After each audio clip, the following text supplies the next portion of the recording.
Hello, I'm back once again with another video. This is another different type of video. A few days ago I did the open message to the Chief Constable of Lancashire Police, and now I'm doing an open message to Judge Brown, His Honourable Judge Brown. Now, Judge Brown, I'd like to address you directly because I'm a direct person, and I suppose you're a direct person as well. Now, I don't know if you know the history of myself. I'm the person who stood outside your court exposing some of the criminals within your court. And the reason why I'm sending this message to you is because it seems like nobody wants to program another scheduled hearing for my family court case. Well, every day is another day when my children are out of my life. This may not be an issue for you, but it's for me and my children. Now, I've done some research on you. I know that you used to be at Liverpool Crown Court, which interestingly enough is where I was brought up on false criminal charges, defending myself, and was found not guilty. Now, I found this article about you where you're claiming that you are not happy with the length of time it takes to bring criminals to justice. And that's why I've sent this message to you, because I'm going to help you bring some criminals to justice today. Now, the first thing I need to do is put some things into context for you. Obviously, you'll have the information in my case, and I've submitted a lot of evidence that you should be privy to now. But I want to roll a little bit of footage for you that is going to highlight some of the negative things that are happening in the family court system, and in particular in Preston, because it seems that Lancashire was instrumental in bringing certain things to light. So let's go in deeply on this first bit of footage, if that's okay. Let's go. It was an extraordinary revelation. Some experts used in the family courts to help decide the future of children's lives are not even qualified. Last month, we exclusively broadcast a startling piece of research which raised a number of serious issues about the quality of evidence given by psychologists in family courts. For tonight's special report, our social affairs editor Jackie Long reveals how flawed evidence from other experts, including paediatricians and psychiatrists, can result in devastating consequences for families. With children's whole lives in the balance, who knows best? How expert are the experts? Our last report unveiled alarming research about psychologists used in the family courts. So could their shortcomings lead to perverse decisions? The Family Justice Council overseeing reform of the family courts thought it unlikely. Tonight, we reveal mistakes by other experts, paediatricians and psychiatrists, that can have life-changing consequences. We've discovered that flawed expert testimony is having a profound and disturbing effect on some family cases as they move through the system.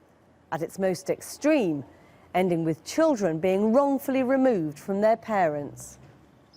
This mother in Essex has a child with a rare health condition. But after rushing him to emergency one day, she found herself the subject of an investigation by the authorities. As part of that investigation, a paediatrician who had not seen her son for years was called to give her opinion. The meeting that was held behind our backs at the GP surgery, the paediatrician appeared. She hadn't seen my son in 2 to 3 years, and she claimed that I had fabricated his illness and disability. And that expert turned out to be central to what happened next. On the basis of the paediatrician's assessment, care proceedings were launched, with Sharon accused of harming her child. Admit it, you're an abuser. And I said to him, no, I'm not an abuser, and I will not accept that, and I'm going to fight this all the way. And he just said, well, sorry, it's been proven. Everybody around that table, the majority of them voted for child protection. Faced with losing her child, Sharon and her partner did fight, leading the council to launch a thorough investigation. It found the expert evidence was mistaken or exaggerated, and that the allegation could not be proven. The case was dropped. I was totally shocked, and especially with her having no evidence to support her accusations. How they can do this to people, it's just outrageous. Essex apologised and agreed to pay some compensation. The cases we've looked at seem to rely heavily on just 1 or 2 experts. For this family, who we can't identify, A paediatrician's report left them facing the prospect of being torn apart. The expert judged the mother, Sally, had fabricated illness in the children. How he'd come to that view perplexes her to this day. He managed to write a several hundred-page report that stated we were a danger to the children. He'd never seen us when he wrote that report. He'd never met me, the children, or my husband. On the basis of the assessment, the local authority sought the immediate removal of the children. It was decided that we were likely to seriously harm the children. And it might as well have killed me, saying that. There's no way I'd ever hurt my babies. The worst thing any parent could be accused of. Over time, it became clear the evidence just wasn't there, and the case was withdrawn. The judge criticised Coventry City Council, the local authority involved, for its complete and uncritical reliance on the expert report, which Coventry later conceded was deeply flawed. The judge also criticised the report, which cost £35,000. You can't write a report damning somebody that you've never met. It's ludicrous. The expert in the case was Dr. Deepak Kanabar, a senior consultant paediatrician in London. We approached Dr. Kanabar, who told Channel 4 News it had been a highly complex case. In a statement, he said, I have always taken my role as an expert witness very seriously and strive to ensure any report I produce is well-founded. I prepared a report for the court and was never asked for any further information or clarification. I followed my instructions to the letter. Due to patient confidentiality, he said he would say no more. In its statement, Coventry City Council said, We accept that we made mistakes in the management of this case, which we very much regret, particularly around our analysis of the forensic assessment provided by the medical expert. To protect the children's privacy, we cannot share important facts about the case. But it concluded, We have now changed the way we work to make sure that we will not make the same mistakes. there is undoubtedly increased scrutiny of experts in the family courts at the moment. While some experts accept there is room for improvement, they say they are just one element of a complex process. It's not the role of the expert to decide whether or not the child is removed or sent back to a birth family or is put up for adoption. That decision is solely for the judge. As the expert stated, the so-called expert stated, decision lies solely with the judge. So whatever negative things are happening in the court, whatever bodies or entities within the court who are acting in a illegal or non-professional way, ultimately it comes down to the judge, and that is you. Now, I've had 3 judges so far, including yourself. I've not met you, but I was told that you are now running my case. I had one judge for a very short time called Mr. Judge Nifton. There's no legal order which prevents me from saying that judge's name. However, there is an order preventing me from stating the first judge's name, which is the one that made the orders dictating that I would never see my children again until I'd cleared up some kind of mental disorders which a family court expert stated that I had. Now, from my point of view, and what I wish the people to know and everybody else to know, is that the family court expert was a criminal who has worked on many, many cases, and I'm going to prove that here today, and I'm going to submit evidence to you, and that's the nature of this. Now, before I go into details about my family case, I'd just like to say that originally it was false allegations of rape that were used in order to stop me seeing my children, and then when I destroyed those, or should I say, the mother of my children was not a very good liar and couldn't sustain the lies that she had created alongside this individual. This individual is a degenerate criminal posing as a lawyer, but in essence he's there to destroy families. He's part of the criminal cartel run out of the place called Winkley Square Chambers. Let's go to this next clip. The research for the Family Justice Council was done by Professor Jane Ireland, a forensic psychologist and herself an expert witness. She gained unprecedented access to over 100 expert reports used in family court cases, and she was shocked by what she found. 65% of reports that were rated as between poor and very poor.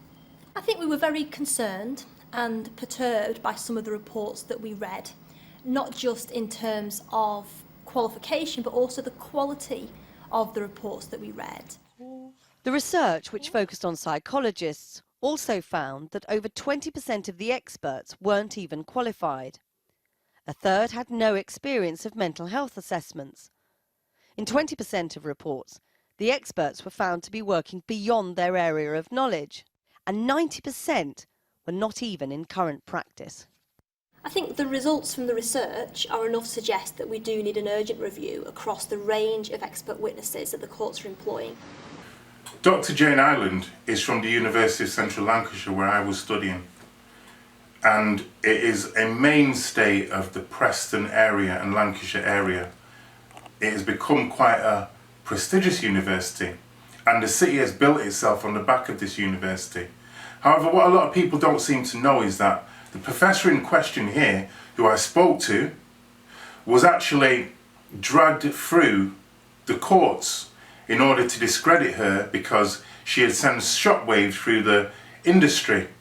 She was shining a light on the criminal activity of expert witnesses who are not qualified to make assessments on people, who are destroying families. And this is the thing that these reports don't go into. They're shining a light on these experts, but who's funding these experts? The truth is this: the barristers, lawyers and the criminal entities such as Winkley Square are funding these so-called family court experts. And the reason why they don't use legitimate, qualified experts is because an expert with real integrity wouldn't be doing the kind of things that these experts do, as in my case. Now it's time to go a little bit deeper into my actual case. So I'd like you to listen to this.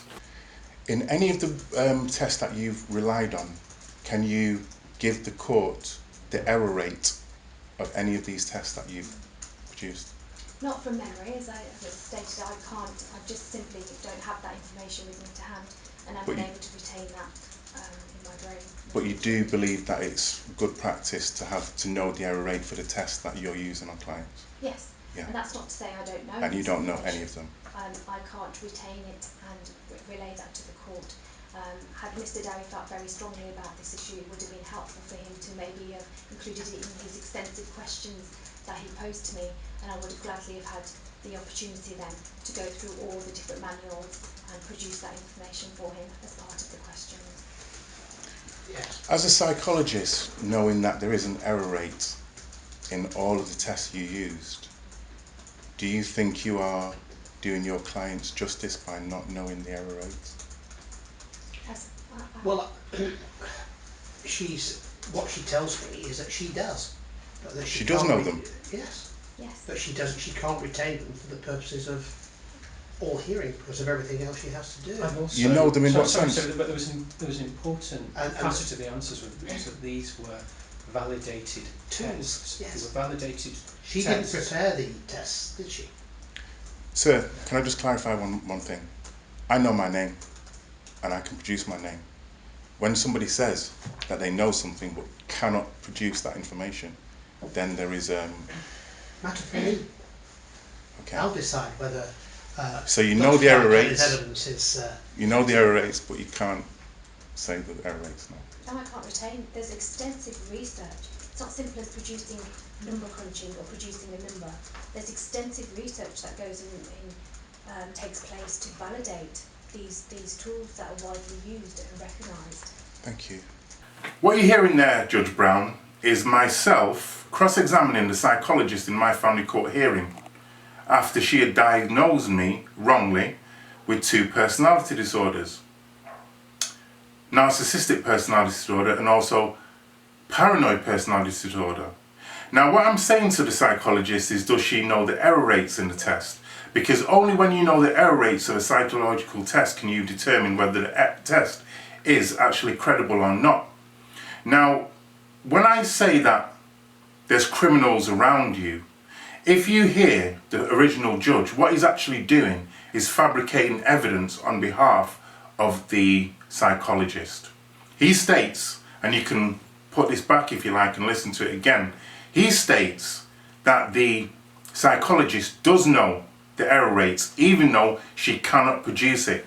Now, because you've worked in a criminal court with a different basis of determining guilt and so forth, whereas in the family court the basis of probability is used, can you imagine if this kind of behaviour happened in a criminal court, where an expert could just come into the criminal court, say they have evidence, but not have to validate whether they have the evidence or not, and then the judge would back up that expert, preventing a witness from actually cross-questioning preventing myself from cross-examining the witness? Isn't that a criminal act? Isn't the judge that you've just heard guilty of a crime? The answer is yes, a criminal judge. And I'm helping you today, Judge Brown. I'm helping you to weed out those criminal judges who you most probably go to the lodge with and have a little drink. No more, eh? Together, we are uncovering the criminality in your court. Now, when I'd started to ruffle the feathers of this psychologist, and they began to realise that they were in problems, we'll have a listen to the judge again. Enables you to get over what you want to get over, that allows this court to give me her evidence as she feels that she can give it. If you say to her, well, show me the paragraph, then I expect her to say to me, well, I can't, or I can, here it is, or I can't immediately recollect it. That's where we're coming from. Okay. But what I don't want us to do, we're 1:45. What time do you need to get away? By 2 at the latest. I mean, I have. I'm going to have to cancel it, I think, and at least let my wife do it on her own. But my wife and I are supposed to see our financial advisor at my bank at 1 o'clock. Well, she's there for 1 o'clock, and I said I'd get there for 1:10. I don't think I have the remotest prospect of doing that, do I? We've still got Mr. to go, and you to re-examine this. I was told, sir, that you had cleared your appointments for today, is that? No. Well, I'm entitled to lunch, Mr. Dowie, and we're all entitled to some lunch, but I'm not having a lunch. I had... Not only was the judge trying to deflect and answer questions for the witness and actually fabricate evidence for the witness, what the judge was doing here was saying that he was busy and trying to bring the hearing to an end, stating that he had things to do. Now, the disgusting thing about this is, it was a diversionary tactic, but on a deeper level, it's saying to a father that his appointment at a building society, or whatever he wanted to talk about, was more important than the future of my children. But it gets very much deeper than this, Your Honour, Judge Brown. It gets very much deeper. Because now I'm going to take you to the thing that I was trying to get out in the case, which I was prevented from doing. The fact that the psychologist in this case had actually plagiarised her report, taken evidence, taken literature that wasn't her own and passed it off as her own, and this in itself is a criminal act. Not only that, she denied that she had done this, which is perjury, lying under oath, because she'd taken an oath to give evidence. Now you yourself have taken an oath. Now that this evidence is being promoted and presented to you, should I say, what are you going to do about it? Let's go a little bit deeper. Earlier on in the proceedings, when I asked you, are you the sole author of this report, you said yes. But you've actually plagiarised this from the DSM-5. Not only have you plagiarised the work, you've passed it off as your own. Right. You've taken bits out of the DSM-5. You've basically cherry-picked bits that you think apply to my persona, and you've left out the rest. Now,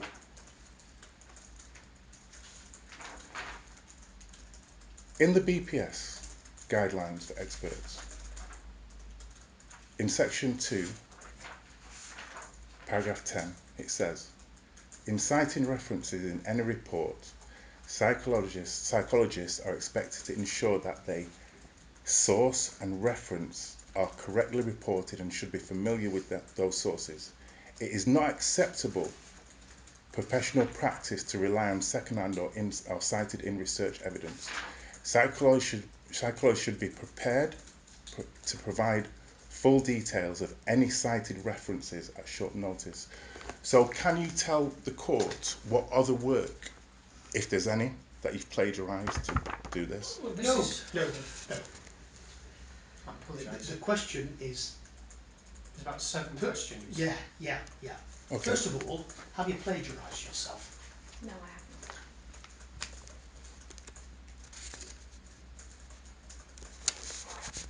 What's gone on here is that the judge keeps taking control of the cross-examination in order to direct questions away from discovering that this individual is actually a criminal in disguise. Now, some may ask, why would a judge wish to not expose a fraudulent expert in a court? Because if an expert who is fraudulently used in cases has been used in one case, then they've been used in many cases. And if I expose that person, it could actually bring down the entire family court system in that area. Now, I remember when the cross-examination was going on and I was trying to prove that this person had plagiarised her work. And one of the things the judge said was that she is a respected expert, worked on thousands of cases, and would never plagiarise work. Really? Secondly, you have listed features of both disorders in paragraphs 10.9 and 10.13. Is that a comprehensive list of the traits that apply to those disorders? It's a comprehensive list of the traits that apply to Mr. Dowie. They are personal traits that the IPDE has identified as traits present in Mr. Dowie's case. I've also, within the report, as other paragraphs, provided a definition, for want of a better word, of what personality disorder is, which starts at 10.6, internal paragraph 10.6.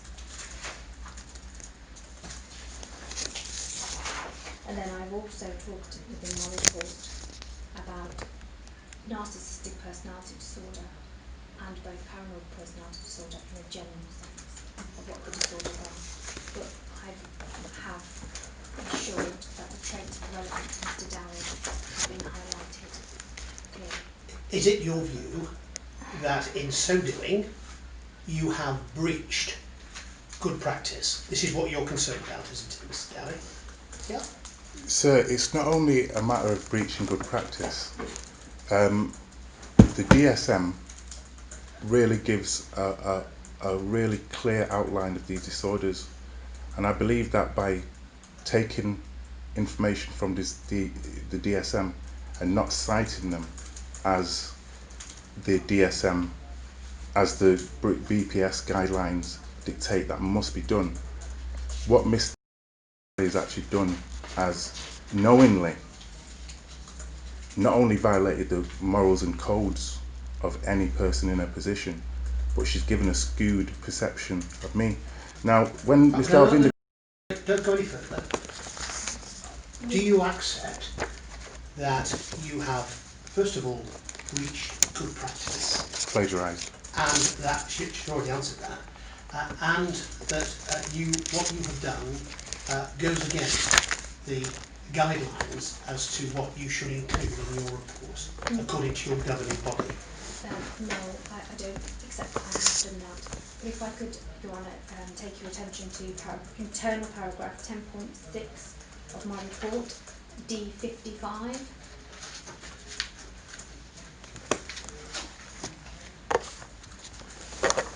Yes. I make reference to the DSM there. Mr. Alvin Kelly, you are an academic who knows the difference between making reference to something and citing something. You do.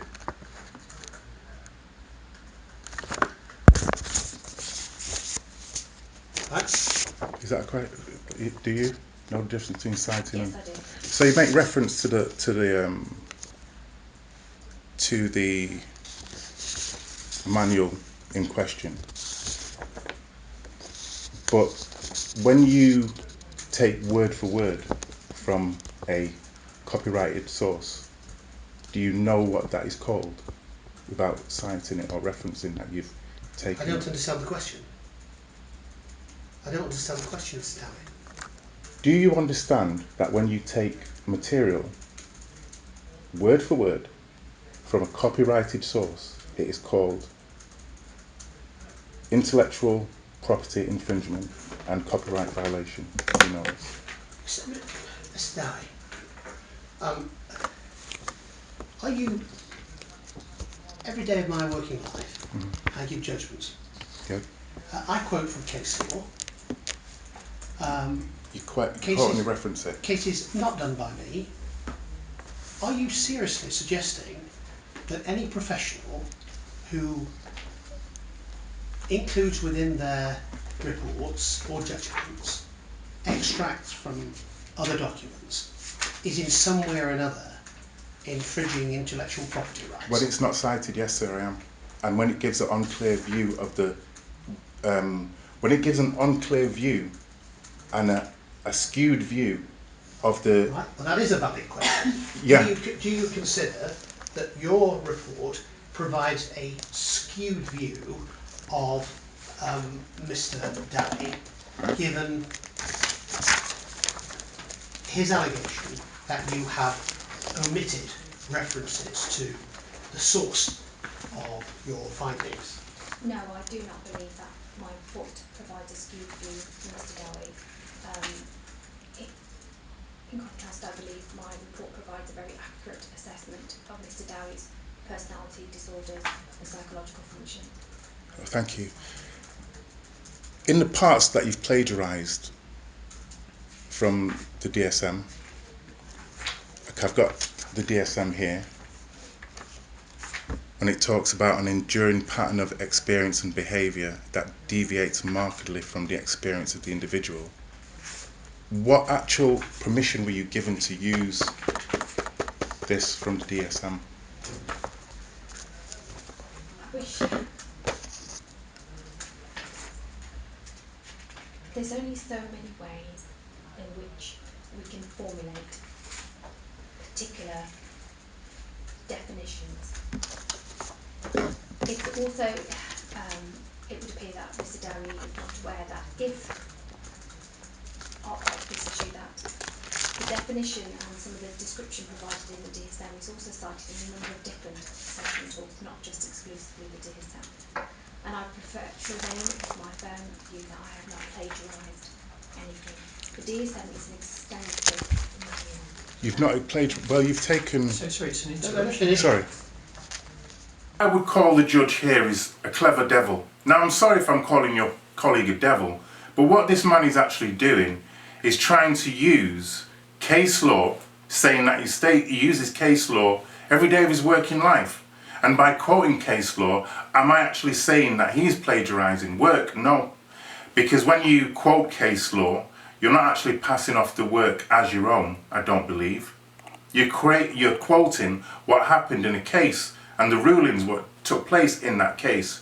You are not taking somebody's work, which is copyrighted work, and passing it off as your own within a report. Now the dialogue went back and forth between myself, the court, and the barrister, this individual who was also trying to protect the golden goose, so to speak. The one that creates the revenue in the court and the one that actually destroys the families. But not without the say of the judge. This little sparring session, so to speak, ended like this, when I actually thought, well okay, they're trying to shut me down, so I'll try and bring out the other bits of evidence, because I'd already said that she was plagiarising work from the DSM. Now I had other bits of information. Let's have a listen. The prohibition applies to unauthorised uses. Any use of this manual is done by permission and letter alone. So can you please produce the letter that gives you permission to take work from the DSM for the court, please? No, because I don't feel that I need a letter and I have not plagiarised any work. I think Mr Dowie and I have a very different opinion of matter on this particular issue. Okay. Sir, can I ask you something else? Do you ever in your working, practising life produce a letter of authority from the DMS? Thank you. I would go as far as saying that in my professional practice, and I've been practising since 2002, I am not aware of a single colleague or counterpart that has actually obtained any evidence, any permission from regarding the DSM. Thank you. So are you saying that everybody in your profession... No, don't ask any more questions, that's enough. No more questions? On that, no. Not on that particular plagiarism issue. No. Okay. So Mr Dowie, let me make you've not plagiarised anybody else's work? She said so. Thank you. I'd like to produce this document for you. It's called Protective Factors and it's written by Michael DeVries. Robbie, will you have heard of him? Well, why haven't I seen it? Why hasn't it been referred to below? Once again, what's happened is you've plagiarised somebody's work. Answer my question, Mr Dowie. Why, A, haven't I seen it? B, hasn't Mr seen it? C, Mr hasn't seen it? And more importantly, why hasn't witness not seen this before now? It's admissible, sir, because It is not admissible if you're it's in Del's report. You cannot just produce things out of the air on the day of a hearing and expect the court to admit it into evidence. We've had all this before many times, Mr Dowie. Many times when? Well, you've had a previous hearing in front of me where I told you that what can and cannot be admitted. We've had yesterday's hearing. You're not unfamiliar with what goes on. What I'm going to say is that Del said to you today that she's not plagiarised anybody's work. And I'm saying this, that Mr has plagiarised at least 5 authors' work without permission. And I have the evidence in front of me here. And I'm going to say further that in light of the serious allegations that I'm making about Del today, would you allow me some time to gather my thoughts and reassess the process? No. Judge Brown, the reason why I asked for time to collect my thoughts after what I'd heard in the court and what happened in the court wasn't because I needed time, but was because I was in a state of shock. I was shocked at the blatant, open corruption that was going on around me. And as you could see, these people weren't interested in the facts and the truth. Imagine in your criminal case where there's evidence to save a man's life, who is heading for many years in prison. Would you have a clear conscience knowing that you had not seen or heard that evidence, that you had kept it out? Well, it isn't a man's life that is going to be on, A wing or B wing for 10 years. It's children who are going to suffer for who knows how long. Because what happens with children is this: they have a kind of protective barrier around them when they're little and wrong's being done to them. That's how they survive abuse. But as they grow and the effects of that abuse start to become apparent, that's when you see it. But the thing is, that's when all these devils, and I'm sorry for calling your colleagues devils again, that's when all these devils are sunning themselves in wherever their retirement homes or wherever. That's when the children are suffering.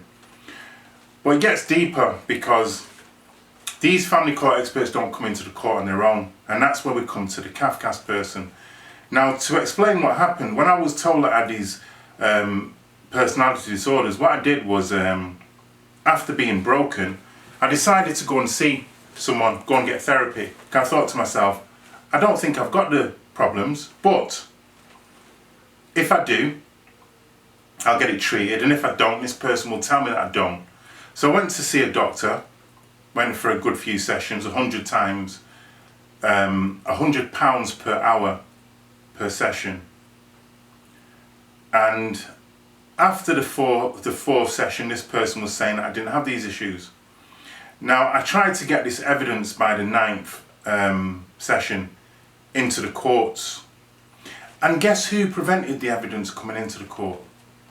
Kafkas, the person that had employed the expert. Let's take a listen to me cross-examining Kafkas. Miss Harris, there's been a lot of delays in the hearing, as you know. And one of those delays was the issue to do with my schema therapist, who I had erroneously believed permission had been given to bring into the proceedings and recordings of my schema. You've got to be very careful here, Mr. Daly, if you've not been given permission. Be careful about the question you're going to ask. Can you understand, Miss Harrison, why I would have believed that I was given permission to bring? I don't think it's possible for me to answer that, sir. When I actually served you with the CDs in the other room. Is this the CDs of the schema therapy? Of the schema therapy and permission. I explained what they were, and both yourself and Mr. Accepted. Well, you accepted it, and then later on. You mean took possession of the DVDs? Well, when I served it on them, they accepted it. Right. You agree that? I agree that he came in and handed them to me, put them on the desk, and said that's from the schema therapy and walked out of the room. I actually said I served it on you, and I tried to do the same with Mr. And Mr. said there's a problem with permission. I tried to explain because I was confused, but that's by the by. When Mr. Booker himself came to me and asked me about the contents and the time, the length of the recordings, you appeared to give the impression that there was no issue and that these items had been served on you. What items are we talking about? The recordings of the schema therapy. You slightly lost me. I'm saying you seem to give an impression that there was no issue with them, and that the only you have them there. The only issue was the length of time that they would be played in the proceedings, because you both asked how long were the recordings, and I went on to, and you asked how long did I think it would be needed, and I said that I may be able to play a little bit. So at that point you knew that I was under the impression that I believed they would be admitted into evidence, and you didn't seem to challenge me in that sense. Does that mean that you also believed it would be admitted into evidence? So, we would need a crystal ball to know what your decision was. Thank you. It's not an appropriate form of questioning this, Mr. Daly. In your report you say, I'm just going to paint it out for the people who are watching and also for you, Judge Brown. When you heard the judge say it's not an appropriate line of questioning that I was doing there, what he was actually doing was telling me that trying to uncover why Kafkas had destroyed evidence once it had been served on them and not admitted it into evidence was an inappropriate line of questioning. That is a criminal act on the part of a judge. Because once again, I want to take it out of the corrupt family court system and place it into the Crown Court, for instance, a criminal arena. And I'll paint the scenario for you, where somebody has evidence that is served into the case, and then a party in the case decides that they do not want that evidence in the case, destroys the evidence, and then the judge allows that to happen. Doesn't question it. Who is the criminal? Kafkas or the judge? Or are they working together? One entity with two heads. Who is the boss? Is it Kafkas or is it the judge? Make no mistake, Judge Brown, what I've presented to you now is evidence that you can take to the police. You can also try and have me arrested again and put in prison for violating what you may consider a violation of some kind of order. But then this evidence would have to come into the Crown Court. And then would the judge actually be a witness in my criminal case then? Who knows? Who knows which way you're going to go? Once again, I'm going to reiterate that I am highlighting criminals here.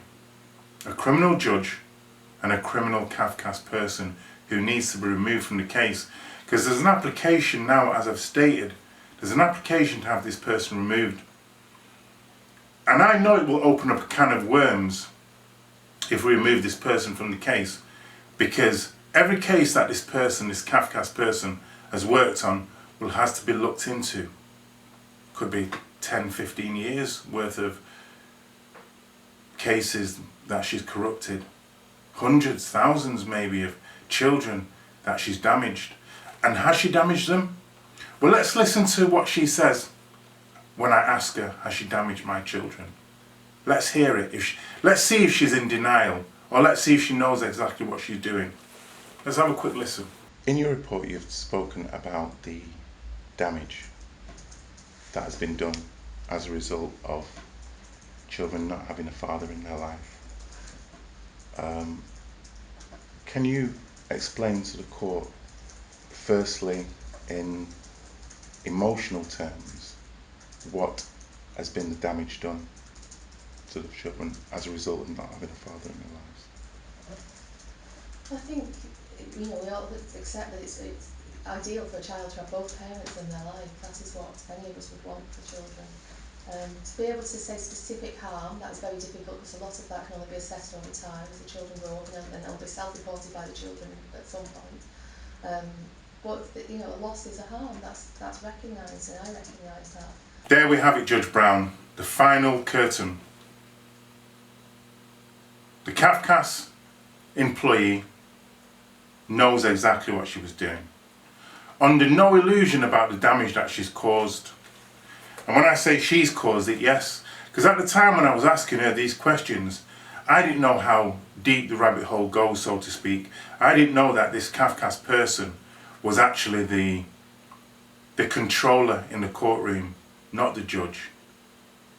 She holds the purse strings to the money, and she also organises the barristers. The barristers you're hearing jump into her defence when she's being cross-examined.